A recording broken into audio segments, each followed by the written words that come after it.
ಬಂಧುಗಳೇ, ಇವತ್ತು ನಾವು ಈ ಫ್ರೀಡಂ ಪಾರ್ಕ್ನಲ್ಲಿ ಈ ಭ್ರಷ್ಟ ಕಾಂಗ್ರೆಸ್ ವಿರುದ್ಧವಾಗಿ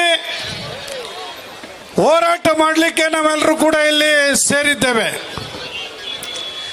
ನಮ್ಮ ಈ ಪಕ್ಷ ರೈತರ ಪರವಾದ ಪಕ್ಷ, ಬಡವರ ಪರವಾದ ಪಕ್ಷ, ದೀನ ದಲಿತರ ಪರವಾದ ಪಕ್ಷ, ಮಹಿಳೆಯರ ಪರವಾಗಿ ಹೋರಾಟ ಮಾಡ್ತಾ ಇರ್ತಕ್ಕಂಥ ಪಕ್ಷ ಈ ರಾಜ್ಯದಲ್ಲಿ, ಈ ದೇಶದಲ್ಲಿ ಯಾವ್ದಾದ್ರು ಇದ್ರೆ ಅದು ಜಾತ್ಯತೀತ ಜನತಾದಳ ಅಂತೇಳಿ ನಾವೆಲ್ಲರೂ ಕೂಡ ಹೆಮ್ಮೆಯಿಂದ ಇವತ್ತು ಇಲ್ಲಿ ಬಂದಿರತಕ್ಕಂಥವ್ರು ಹೇಳ್ಕೊಳ್ಬೇಕಾಗಿದೆ. ಬಂಧುಗಳೇ, ಇವತ್ತು ನಮ್ಮ ಯುವ ನಾಯಕ ನಿಖಿಲ್ ಕುಮಾರಸ್ವಾಮಿ ಅವರ ನೇತೃತ್ವದಲ್ಲಿ ಈ ಹೋರಾಟ ಪ್ರಾರಂಭ ಆಗಿದೆ. ಇದು ಪ್ರಾರಂಭ, ಈ ಸರ್ಕಾರದ ವಿರುದ್ಧ ಇದು ಪ್ರಾರಂಭ ಅಂತಕ್ಕಂಥದ್ದನ್ನ ಈ ಸಂದರ್ಭದಲ್ಲಿ ಹೇಳಲಿಕ್ಕೆ ಬಯಸ್ತಾ ಇದ್ದೇನೆ. ಎಷ್ಟು ಜನಕ್ಕೆ ಮೋಸ ಮಾಡ್ತೀರಿ ಕಾಂಗ್ರೆಸ್ ಸರ್ಕಾರದವರೇ?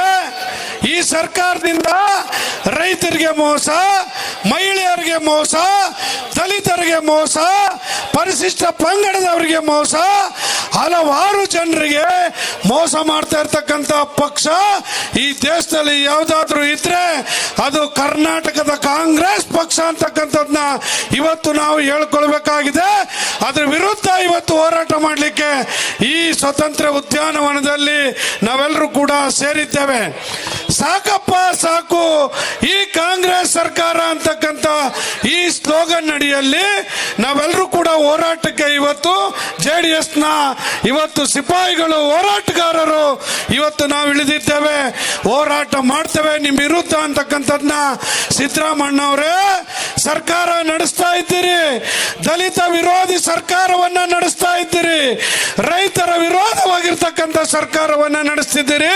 DK ಶಿವಕುಮಾರ್ ಜಿ ಅವರೇ, ನೀವ್ ಹೇಳ್ತೀರಿ ಇವತ್ತು ಒಂದು ವರ್ಗಕ್ಕೆ ಮೀಸಲಾತಿ ಕೊಡ್ಲಿಕ್ಕೆ ನಾವು ಸಂವಿಧಾನ ಬೇಕಾದ್ರೂ ಬದಲಾವಣೆ ಮಾಡ್ತೀವಿ, ತಿದ್ದುತ್ತೀವಿ ಅಂತಕ್ಕಂಥ ಮಾತನ್ನ ನೀವು ಬಹಿರಂಗವಾಗಿ ಹೇಳ್ತೀರಿ ಅಂದ್ರೆ ಶಿವಕುಮಾರ್ ಜಿ ಅವರೇ, ನಿಮಗೆ ದಲಿತರ ಬಗ್ಗೆ ಕಾಳಜಿ ಇದೆಯಾ? ಅಂಬೇಡ್ಕರ್ ಬಗ್ಗೆ ಕಾಳಜಿ ಇದೆಯಾ? ಅಂಬೇಡ್ಕರ್ ಅವರ ವಿಚಾರವನ್ನ ನೀವು ತಿಳ್ಕೊಂಡಿದ್ದೀರಾ? ಇವತ್ತು ಅಂಬೇಡ್ಕರ್ ತತ್ವ ಸಿದ್ಧಾಂತಗಳನ್ನ ನೀವು ಹಿಂಬಾಲಿಸ್ತಾ ಇದ್ದೀರಾ? ನಿಜವಾಗ್ಲೂ ಕೂಡ ಇಲ್ಲ.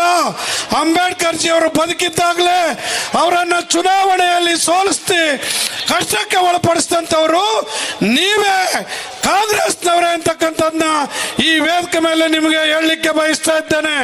ಇವತ್ತು ಅಂಬೇಡ್ಕರ್ ಅವರು ಬದುಕಿದ್ದಾಗ ಅವರ ಪುಸ್ತಕದಲ್ಲಿ, ಅವರ ಭಾಷಣದಲ್ಲಿ, ಹಲವಾರು ಸಾಹಿತ್ಯದಲ್ಲಿ ಅವತ್ತು ಬರೆದಿದ್ದಾರೆ, ಕಾಂಗ್ರೆಸ್ ಆವಾಸವನ್ನ ನನ್ನ ಜನ ಯಾರು ಕೂಡ ಮಾಡಬೇಡಿ, ಇದು ಮೋಸದ ಪಕ್ಷ ಅಂತಕ್ಕಂಥ ಮಾತನ್ನ ಬಾಬಾ ಸಾಹೇಬ್ ಅಂಬೇಡ್ಕರ್ ಅವರು ಹೇಳಿರ್ತಕ್ಕಂಥದ್ನ ಈ ರಾಜ್ಯದ, ಈ ದೇಶದ ದಲಿತ ಬಂಧುಗಳು ಇವತ್ತು ಬಾಬಾ ಸಾಹೇಬ್ರ ಮಾತುಗಳನ್ನ ಇವತ್ತು ನಾವು ಅರ್ಥ ಮಾಡ್ಕೋಬೇಕು.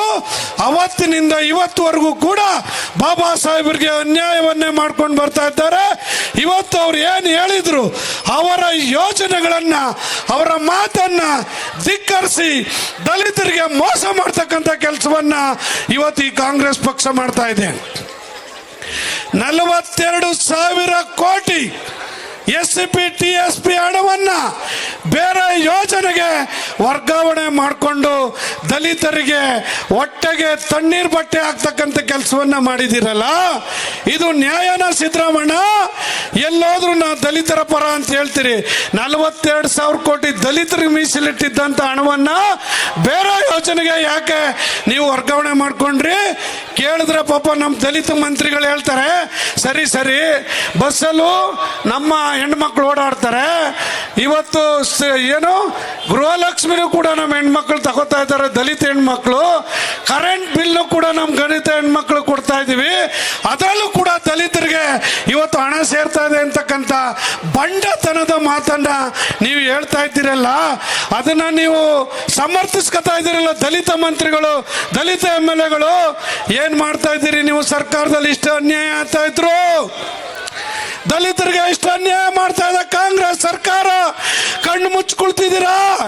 ಪರಮೇಶ್ ಅವರೇ, ಖರ್ಗೆ ಅವರೇ, ಮಹದೇವಪ್ಪನವ್ರೆ, ನೀವೇ ಹೇಳಿದ್ರಲ್ರಿ ಮಾದೇವಪ್ಪನವ್ರೆ, ನೀವೇ ಹೇಳಿದ್ರಿ ಅಸೆಂಬ್ಲಿನಲ್ಲಿ, ಹೌದು ಹೌದು SCP TSP ಹಣವನ್ನ ವರ್ಗಾವಣೆ ಮಾಡ್ಕೊಂಡಿದ್ದೀವಿ ನಿಜ ಅಂತಕ್ಕಂಥ ಮಾತನ್ನ ನೇರವಾಗಿ ನೀವೇ ಒಪ್ಕೊಂಡಿದ್ದೀರಿ ಮಾದೇವಪ್ಪನವ್ರೆ.